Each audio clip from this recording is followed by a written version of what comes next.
Every time we come to the beach, the D'Acampo's family, we always cook the same thing, which is salsicce e fagioli, sausage and beans. Now, olive oil in the pan.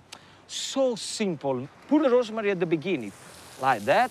Then add a pinch of chili flakes for a bit of a kick and move the oil around the pan to help the flavors infuse. So the onions goes in there.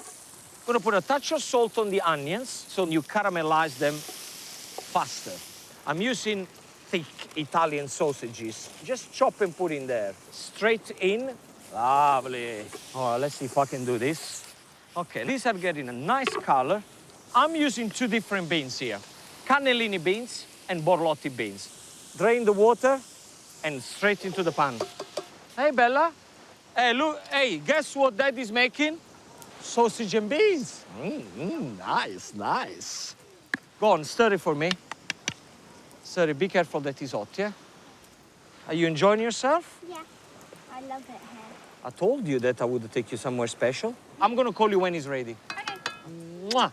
Now time for a couple of tablespoons of tomato puree for a nice, rich flavor. So now I'm gonna put a little bit of vegetable stock, which is gonna help the sausages to cook nicely.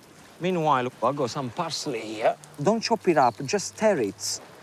Let it bubble it gently for 20 minutes. And the best thing by cooking on the beach is that you can just let it cook and go for a swim.